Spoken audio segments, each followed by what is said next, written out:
care au făcut referire atât la agenda bilaterală, which made approach about the bilateral agenda, cât și teme de interes pe agenda europeană. but also topics of interest when it comes to the EU agenda. Am salutat faptul că anul trecut schimburile comerciale dintre România și Irlanda I've saluted the fact that the trade between Romania and Ireland last year au atins un vârf istoric de peste 500 milioane de euro. have reached a historical peak of over 500 million euros. Ne bucură prezența în România We are happy to have present in Romania a 892 de companii irlandeze over 898 Irish companies, și dorim să extindem cooperarea economică și comercială. and we want to extend the economic and commercial and trade cooperation. În același timp, At the same time, ne dorim ca investitori din Irlanda să vină în România, we want Irish investors to come to Romania. încurajăm și investitori din România să meargă în Irlanda Likewise, we are encouraging Romanian investors to go to Ireland. și în acest sens am discutat cu domnul prim-ministru despre modificarea legii achizițiilor publice And in that sense, I have discussed with the Prime Minister about the modifications of the public procurement law, dar și despre legea parteneriatului public-privat. but also about the PPP law. Știm experiența și expertiza Irlandei în ceea ce privește parteneriatul public-privat We know the expertise that Ireland holds when it comes to the public-private partnership. și ne dorim să avem un schimb de bune practici, We want to have an exchange of good practices, iar în acest sens am hotărât să înființăm un grup de lucru. and in that sense, we have established to create a working group. În același timp, vrem să-i mulțumim domnului prim-ministru At the same time, we want to thank the Prime Minister pentru aprecierea de care se bucură comunitățile românești din Irlanda for the level of appreciation that Romanian communities in Ireland are the benefit of. Irlanda este printre statele membre ale Uniunii Europene Ireland is one of the EU member states în care copiii români beneficiază în școlile publice where the Romanian children are the beneficiaries in the public school system of Ireland de cursuri de limbă, civilizație și cultură românească. of classes related to the language, culture and Romanian civilization. Am discutat despre potențialul pe care îl au cele două țări I have discussed about the potential that the two nations have în ceea ce privește cooperarea when it comes to the level of cooperation, și am hotărât că trebuie să întărim cooperarea sectorială. and we've decided that we must strengthen the sectorial level of cooperation. Așa cum am spus la început, am abordat și teme de pe agenda europeană. I have stated in the beginning that we approach the EU agenda topics.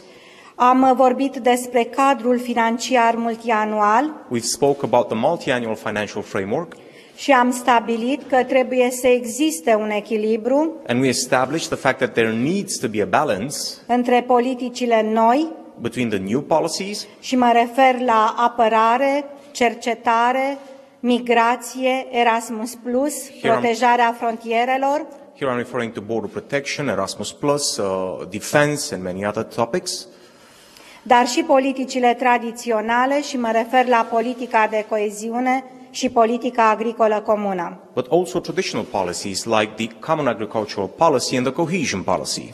Știm cât de important este sectorul agricol atât pentru România cât și pentru Irlanda We know just like in Romania, the agricultural point is very important in Ireland too. și de aceea am hotărât să susținem punctele comune, So we've decided to uphold the common points, punctele care avantajează cele două țări, the common points that bring an advantage to both nations, cum ar fi tineretul, like the youth, încurajarea tinerilor să vină către agricultură, encouraging the youth to come towards the agriculture field of interest, protejarea împotriva dezastrelor, protection against disasters, puncte pe care să le susținem în cadrul politicii agricole comune. points that can be upheld when it comes to the common agricultural policy.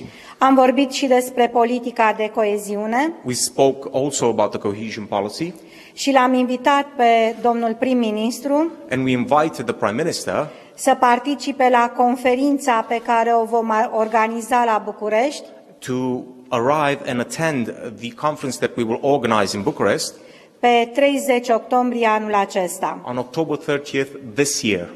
Am vorbit despre Brexit, We spoke about the Brexit, am vorbit despre viitorul Uniunii Europene we spoke about the future of the European Union, și, bineînțeles, despre prezența la summitul care va avea loc la Sibiu pe data de 9 mai anul viitor. and also about his presence on the summit that will take place in Sibiu on May 9th next year.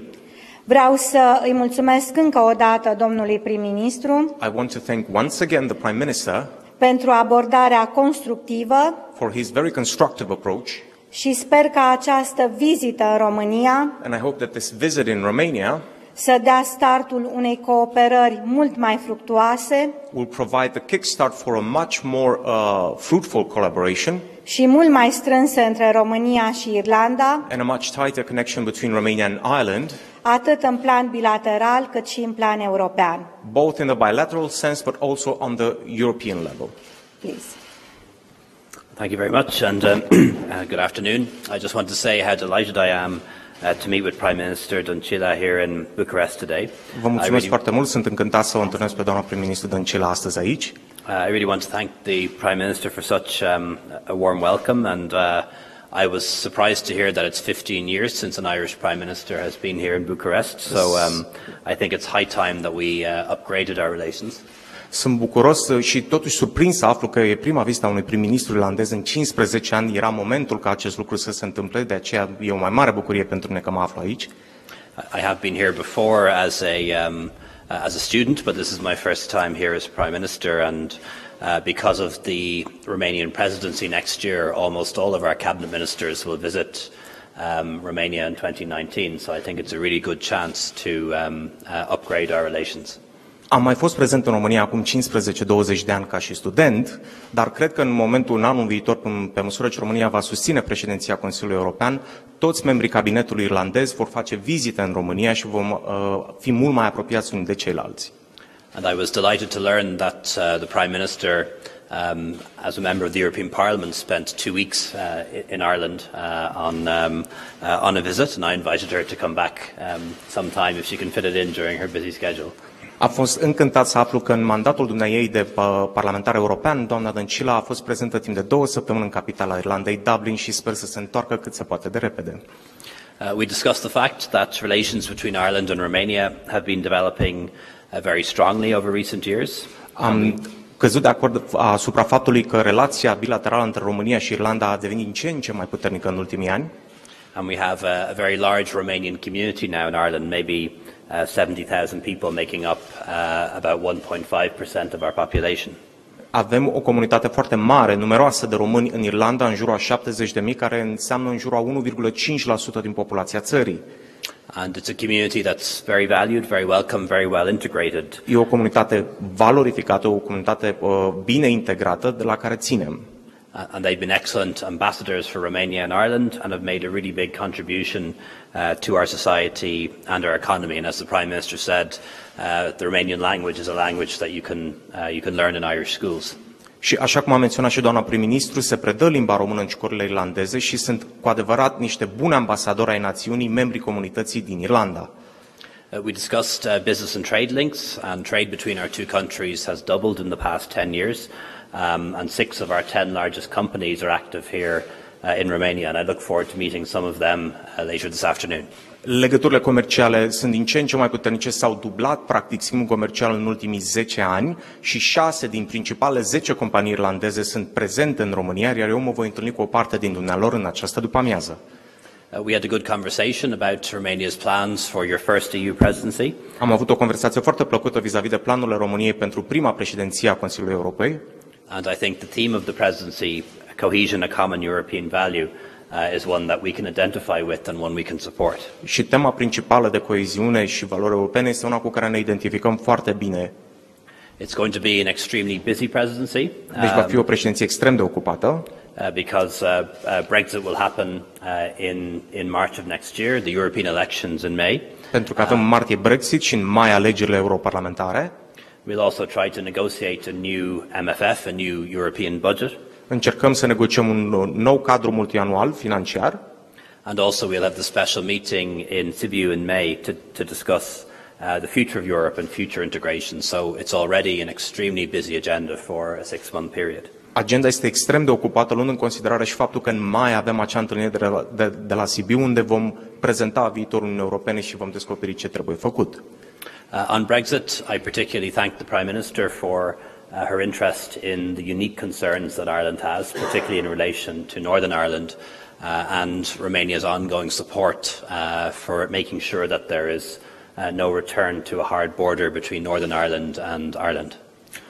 Sunt extrem de încântat de sprijinul pe care doamna premier l-a acordat Irlandei în acest sens vis-a-vis de secțiunea de Brexit în ceea ce privește granița Irlandei de Nord cu Irlanda. Sperăm că nu va fi un Brexit hard care va menține granița la un nivel optim cum este acum.